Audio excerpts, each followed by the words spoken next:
distinguished guests, ladies and gentlemen. It gives me great pleasure to participate in Emines annual conference for the second consecutive year.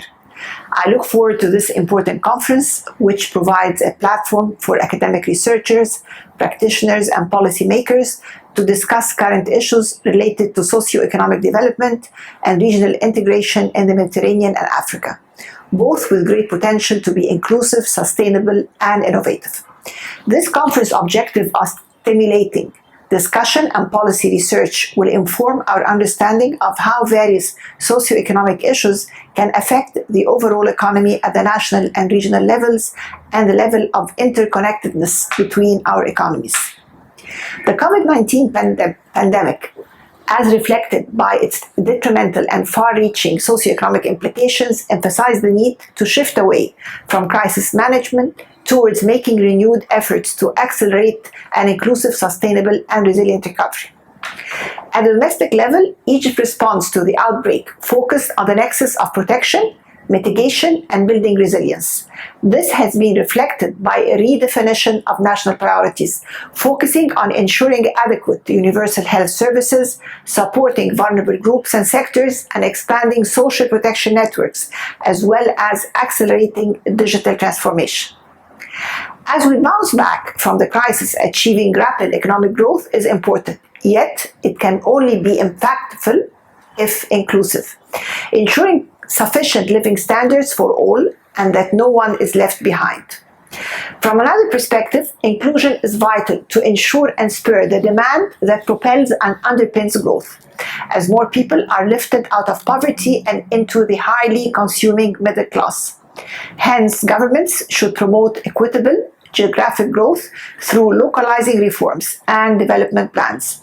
In Egypt, we launched one of the largest development programs in the world, the Decent Life Initiative, to assist underprivileged villages, improving living standards for more than 58 million citizens, more than half of the Egyptian population, with an estimated budget of $52 billion, advancing wide-range services-based interventions.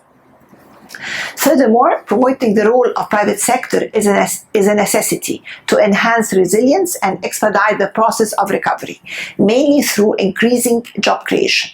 In this context, the government of Egypt launched its first structural reform program, tackling the real side of the economy through improving business climate and raising the productive capacity and competitiveness of the economy.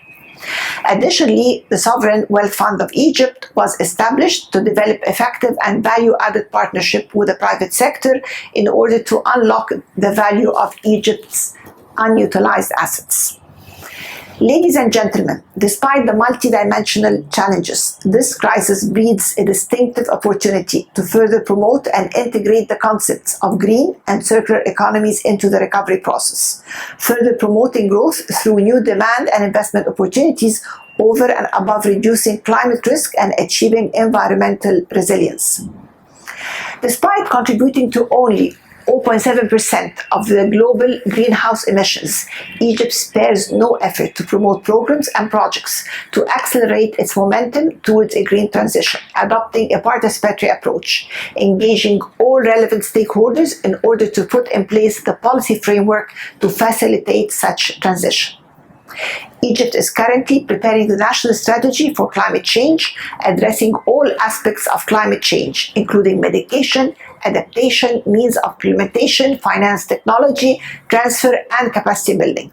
in addition to monitoring, review, and verification, and exploring the possibility of establishing a domestic carbon market. This, in addition to its preparation of its national hydrogen strategy to capitalize on hydrogen as a renewable source of energy. The government of Egypt also developed the environmental sustainability guidelines, aiming to integrate green principles in all our national development plans. It's extremely vital to increase efforts towards adaptation, which remains the main priority for Egypt and Africa. From that perspective, Egypt is implementing several projects to enhance its adaptive capacity to climate change, including the projects to protect northern coasts from sea level rise in partnership with the Green Climate Fund, the project of rehabilitating and cultivating agricultural land to achieve food security and compensate for land degradation and erosion in the Nile Delta, the project to rehabilitate and revamp the national network of water canals in the context of modernizing the traditional irrigation methods and improving the efficiency of using our exceedingly scarce water resources. Ladies and gentlemen, as we have just concluded COP26 in Glasgow, bold messages on key areas were emphasized, including stressing the importance of adaptation through launching the Glasgow Sharm el-Sheikh work program to operationalize the global goal of adaptation and requesting the developed countries to double their financial contribution to adaptation from the level of 2019 by the year 2025, urging member states to raise their ambition towards mitigation and reducing emissions and agree on a new collective goal on finance from the floor of $100 billion annually, and to phase down the use of coal and phase out fossil fuel subsidies. As Egypt hosts COP27, it shall continue playing its leading role towards reaching the consensus between all parties towards the implementation of Paris Agreement in a comprehensive and inclusive manner that always considers the delicate balance that led to this agreement. The priorities of developing countries should be on top of our agenda, most notably the specific needs and circumstances of the African continent. Indeed, COP27 also represents an excellent opportunity to launch different initiatives and partnerships around all relevant stakeholders to complement and not replace the efforts to implement the UNFCCC and its Paris Agreement. And I look forward to welcoming you all to COP27 in 2022 in Sharm el-Sheikh, Egypt.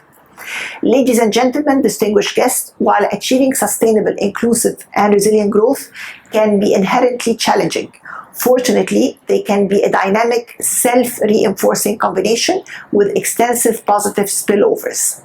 Nonetheless, achieving a future that is sustainable and inclusive will require broad participation across all stakeholders. As governments are tasked with forging a path towards a resilient transition, the private sector and civil society need to enter the arena and engage deeply in policy design and implementation, sharing knowledge and best practices. Also, I must stress that strengthening cooperation between countries, most notably support from developed to developed countries to mobilize adequate resources, is a prerequisite to fulfill our ambition of greater prosperity and well-being for all, while preserving nature and ensuring intergenerational fairness. Thank you, and I wish you a very successful conference.